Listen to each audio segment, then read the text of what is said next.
World Economic Forum itu membuat sebuah meeting besar yang dihadiri oleh para pengusaha besar, oleh para pemimpin dunia, dan kemudian mereka merumuskan satu hal, salah satunya itu adalah kira-kira apa life skill, apa skill yang akan dibutuhkan di masa depan.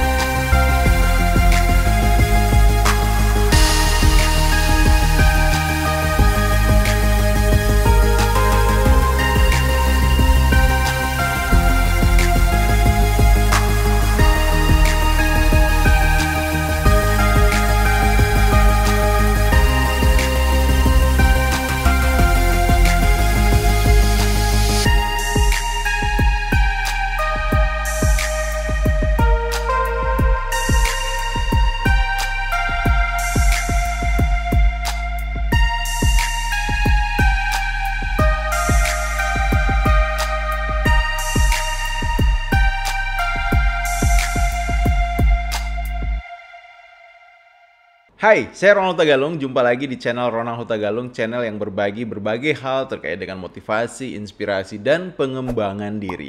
Buat kamu yang baru pertama kali hadir di channel ini, setiap harinya channel ini akan sharing video-video yang membantu kamu untuk belajar sesuatu dalam hal mengembangkan diri. Tidak hanya ada motivasi, inspirasi, tapi juga ada teknik-teknik di dalam bagaimana mengembangkan diri. Teknik berkomunikasi, teknik mengelola waktu, teknik belajar, dan berbagai macam halnya yang itu secara pasti saya berharap bisa membantu kamu untuk merancang kehidupan kamu, membangun kehidupan kamu menjadi lebih baik, lebih sukses lagi. Nah, pada video kali ini kita akan membahas tentang topik menarik, yaitu tentang kira-kira kuliah perlu apa enggak sih? Menjadi hal yang terus diperbincangkan, diperdebatkan. Apakah kuliah itu masih menjadi sesuatu yang relevan atau tidak? Kenapa? Karena seringkali kita melihat kenyataannya hampir setiap tahun itu ada ribuan orang yang kemudian diwisuda, lulus dari sebuah universitas, namun yang terjadi ternyata di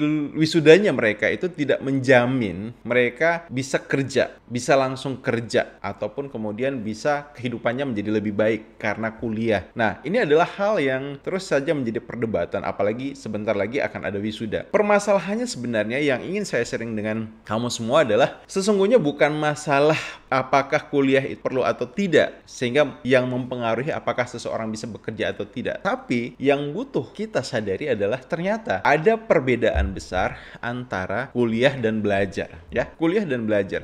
Selama ini banyak orang berasumsi bahwa mereka yang pergi kuliah, mereka yang pergi ke kampus, mereka yang pergi ke universitas, itu ke sana untuk belajar. Sementara mereka-mereka yang tidak kuliah, tidak ke kampus, tidak ke sekolah, itu tidak belajar. Nah, antara kuliah dan belajar itu dua hal yang berbeda. Bisa saja ada orang yang setiap harinya mahasiswa, dia ke kampus, dia ke universitas, dia masuk kelas, tapi sesungguhnya tidak belajar. Karena saat proses belajar mengajar, pikirannya kemana-mana, tidak sedang hadir di dalam kelas, ataupun tidak melibatkan diri sepenuhnya belajar di saat momen belajar itu ada. Sebaliknya, ada juga kok orang yang kemudian ketika dia tidak ke kampus, tidak sekolah, tidak mengenyam pendidikan, namun setiap harinya dia belajar, dan inilah yang sesungguhnya membedakan. Nah, kalau saya pribadi melihat seperti ini, bukan apakah orang kuliah atau tidak kuliah yang bisa membuat dia bekerja atau tidak, tapi sesungguhnya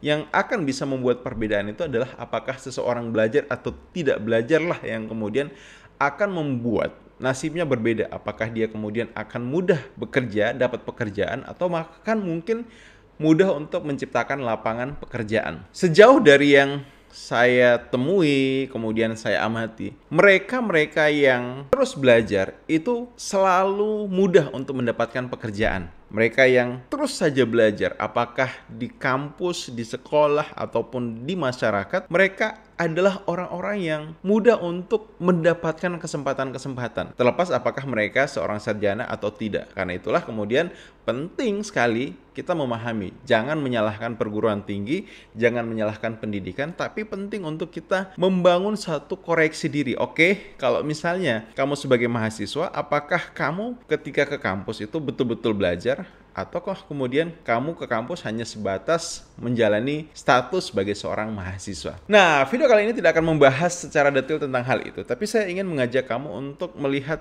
dari perspektif yang berbeda, baik kamu yang masih kuliah, masih sekolah, ataupun yang sudah lulus kuliah dan saat ini belum punya pekerjaan. World Economic Forum itu membuat sebuah meeting besar yang dihadiri oleh para pengusaha besar, oleh para pemimpin dunia, dan kemudian mereka merumuskan satu hal, salah satunya itu adalah kira-kira apa life skill, apa skill yang akan dibutuhkan di masa depan. Dan ini pertemuannya terus dilakukan ya dari tahun ke tahun. Nah, di tahun 2015 ya, saya akan tunjukkan daftarnya kepada kamu. Oke, di tahun 2015 mereka menyimpulkan bahwa ada kurang lebih 10 skill ini yang dibutuhkan orang agar bisa survive, agar bisa kemudian unggul di masa depan. Yaitu untuk bisa unggul di tahun 2015 itu orang butuh complex problem solving, kemampuan di dalam bagaimana mengatasi masalah yang kompleks. Kemudian bagaimana bisa berkoordinasi dengan orang lain.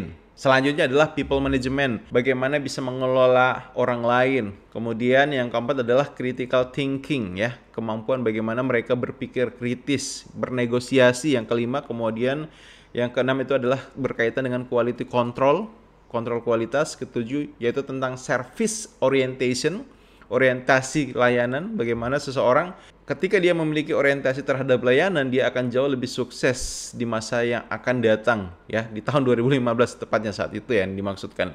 Kemudian judgment and decision making, bagaimana membuat keputusan, active listening, mendengarkan secara aktif dan berpikir kreatif. Nah, itu yang mereka rumuskan terkait dengan skill yang dibutuhkan di tahun 2015. Kemudian mereka melakukan meeting lagi untuk merumuskan di tahun 2020 skill apa yang dibutuhkan. Nah, ternyata antara skill yang dibutuhkan di tahun 2015 dan yang dibutuhkan di tahun 2020 itu berbeda, berubah. Beberapa hal berbeda, beberapa hal berubah. Nah, yang pertama itu berkaitan dengan complex problem solving. Nah, ini ternyata di tahun 2020 itu tetap dibutuhkan sama seperti di tahun 2015. Jadi tidak ada perubahan terkait dengan complex problem solving. Kenapa para pemimpin dunia, para pemimpin perusahaan ini merumuskannya seperti ini? Karena ternyata masalah-masalah yang dihadapi oleh perusahaan, masalah yang dihadapi oleh institusi, masalah yang dihadapi oleh organisasi, masalah yang dihadapi oleh dunia itu semakin lama semakin kompleks, sehingga butuh sekali orang-orang yang mampu memecahkan masalah